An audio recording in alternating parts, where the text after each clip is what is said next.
सच क्या है और झूठ क्या, अगर ये समझ लिया तो जीवन बदल जाएगा।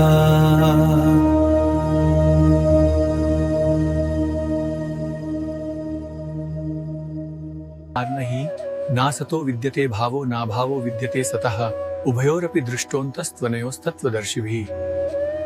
श्रीमद् भगवद गीता के दूसरे अध्याय के श्लोक 16 से 20 में भगवान कृष्ण अर्जुन को आत्मा की अमरता और शरीर की नश्वरता का गहन ज्ञान प्रदान करते हैं, जिसमें वे सत्य आत्मा को नित्य और असत्य शरीर को क्षणभंगुर बताते हैं। इन श्लोकों के माध्यम से अर्जुन को युद्ध के मोह को त्याग कर अपने क्षत्रिय धर्म का पालन करने के लिए प्रेरित किया जाता है, ये समझाते हुए कि आत्मा न कभी जन्म लेती है और न ही मरती है।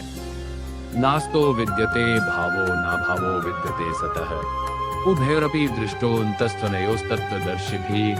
ये हिंदी अनुवाद: असत परिवर्तनशील शरीर की तो कोई सत्ता नहीं है और सत अविनाशी आत्मा का कभी अभाव नहीं होता। तत्वज्ञानी पुरुषों ने इन दोनों के वास्तविक स्वरूप को देख लिया है। व्याख्या: भगवान समझाते हैं कि जो वस्तु क्षणभंगुर है जैसे शरीर, वह वास्तव में सत्य नहीं है। जो सदैव रहता है आत्मा, वही सत्य है। श्लोक 17 अविनाशी तु तद्विद्धि येन सर्वमिदं ततं विनाशमव्ययस्यास्य न कश्चित् कर्तुमर्हति। हिंदी अनुवाद: तुम उस आत्मा को अविनाशी जानो जिससे यह संपूर्ण जगत व्याप्त है। इस अविनाशी का विनाश करने में कोई भी समर्थ नहीं है। व्याख्या: आत्मा सर्वव्यापी है और इसे किसी भी शस्त्र या शक्ति द्वारा नष्ट नहीं किया जा सकता। श्लोक 18 अंतवंत इमे देहा नित्यस्योक्ताः शरीरिणः अनाशिनो प्रमेयस्य तस्माद्युध्यस्व भारतत। हिंदी अनुवाद: इस नाशरहित और नित्य स्वरूप जीवात्मा के ये सभी शरीर नाशवान कहे गए हैं, इसलिए हे अर्जुन तू युद्ध कर। व्याख्या: शरीर का नष्ट होना निश्चित है, किंतु आत्मा कभी नहीं मरती, इसलिए कर्तव्य युद्ध से पीछे हटना उचित नहीं है। श्लोक 19 य एनम वेत्ति हंतारम यश्चैनम मन्यते हतम उभौतौ न विजानीतो नायम हंति न हन्यते। हिंदी अनुवाद: जो इस आत्मा को मारने वाला समझता है और जो इसे मरा हुआ मानता है, वे दोनों ही अज्ञानी हैं, क्योंकि यह आत्मा न तो किसी को मारती है और न ही किसी के द्वारा मारी जाती है। व्याख्या: आत्मा अकर्ता और अभेद्य है। मृत्यु केवल शरीर का त्याग है, आत्मा का अंत नहीं।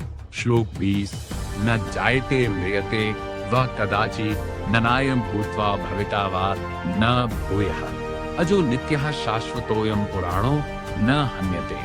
हन्य माने शरीरेक। हिंदी अनुवाद: आत्मा न कभी जन्म लेती है और न कभी मरती है, न ही यह उत्पन्न होकर फिर होने वाली है। यह अजन्मा, नित्य, शाश्वत और पुरातन है। शरीर के मारे जाने पर भी यह नहीं मारी जाती। व्याख्या: यह श्लोक आत्मा की शाश्वतता का सबसे स्पष्ट वर्णन करता है। आत्मा काल की सीमाओं से परे है। हिंदी सार: जो सत्य है वह कभी नष्ट नहीं होता और जो असत्य है उसका स्थायी अस्तित्व नहीं होता। शरीर नश्वर है, लेकिन आत्मा अमर और शाश्वत है। आत्मा न जन्म लेती है न मरती है, इसलिए भय और मोह छोड़कर अपने कर्तव्य का पालन करना चाहिए। Here are the verses from chapter 2 Sankhya Yoga of the Bhagavad Gita from shloka 16 to 20 with the Sanskrit text, English translation and a brief explanation. Verse 16: The unreal has no existence and the real never ceases to be. The seers of the truth have concluded this by studying the nature of both. Explanation: Lord Krishna distinguishes between the body unreal by temporary and the soul real by eternal. The physical world changes and fades, but the spiritual essence remains forever. Verse 17: Know that which pervades the entire body is indestructible. No one can cause the destruction of the imperishable soul. Explanation: the consciousness soul that spreads throughout the body is eternal. It is beyond the reach of any physical force or weapon. Verse 18: only the material body is perishable, the embodied soul within is eternal, indestructible, and immeasurable. Therefore, fight, O descendant of Bharata Arjuna. Explanation: Krishna urges Arjuna to perform his duty as a warrior. Since the soul cannot die, and only the garment, the body, is lost, he should not abandon his path out of fear of death. Verse 19: he who thinks the soul is a slayer, and he who thinks the soul is slain, both are in ignorance. The soul neither kills nor is it killed.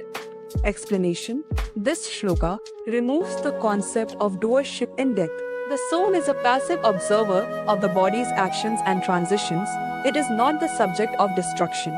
Verse 20: the soul is never born, nor does it ever die, nor having once existed, does it ever cease to be. It is unborn, eternal, ever existing, and primeval. It is not slain when the body is slain. Explanation: this is one of the most famous verses of the Gita. It defines the soul as being outside of time.